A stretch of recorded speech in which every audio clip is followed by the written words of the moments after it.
Hello everybody, I'm Jeffrey Halley. I'm the market analyst for OANDA out here in Asia. I am a Kiwi sitting in Jakarta, Indonesia, who normally would work in the Singapore office.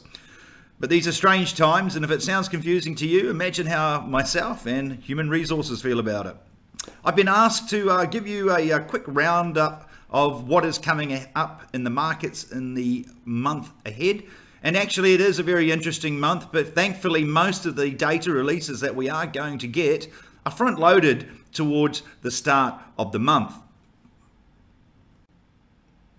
By the time that you watch this video, a few things may well have already happened that will be quite significant for markets.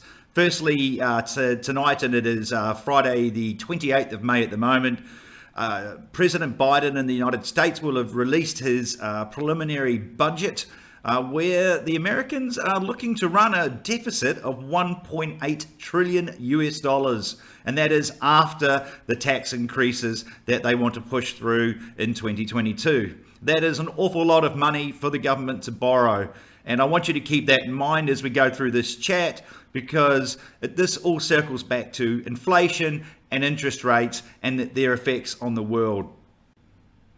The month starts off with a huge deluge of a data point we call the Purchasing Manager Indexes for manufacturing and services. The simple way of looking at it is it's an indicator of the direction of travel for the economy. And we're seeing these releases coming out from Asia, from Europe, and from the United States in the first week. Above 50 means that the economy is expanding, happy days. Below 50 means that it's contracting, boo. So we're expecting most of those PMIs to outperform next week as the global recovery continues to gather pace. There is some uncertainty around Asia though, because ex-China, most of Asia is now grappling with new waves of COVID-19, and in some places such as Japan and particularly Malaysia, it is very, very serious. We're seeing lockdowns everywhere, and Singapore is also in a lockdown, which may have actually ended by the time you watch this video, but I rather suspect it's going to be extended. Sorry, my friends over in the Singapore office. Perhaps the week's or the month's data highlight will be Friday's non-farm payrolls. The first Friday of every month is always the US non-farm payrolls. It was a huge disappointment last month. It's around 200 and something thousand jobs when everybody, including myself, was looking for the Americans to add over 1 million jobs. Now, there's been a lot of talk in the markets about inflation, and is inflation coming back after 20 years? And if it does come back, is it sticky wage price Venezuelan inflation, or is it transitory inflation caused by supply chain disruptions, which should drop out of the CPIs over the course of the next year? I'm still in the latter camp. I don't know that inflation is returning yet after a 20-year vacation.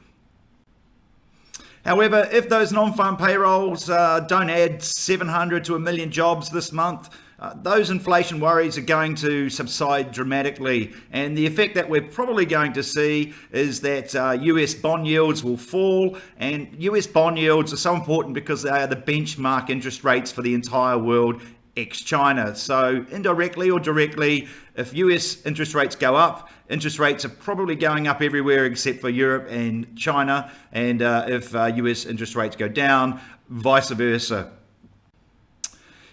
If we see a number around 700 to 1 million jobs, 700,000 to 1 million jobs added, this inflation trade will be back on track. That could be quite negative for equities. Remember, we've been in a buy everything rally since March 2020. I call it that because you could have bought anything but the US dollar and made money over the course of the following 15 months.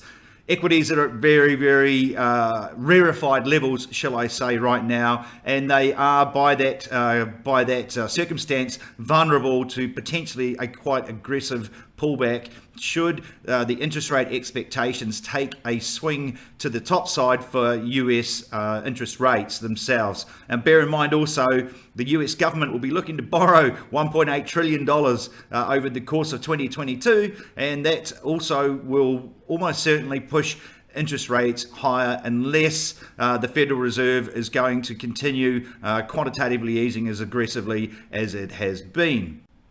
We have a number of central bank meetings this month as well. The first one is Australia next week. I'm expecting no change.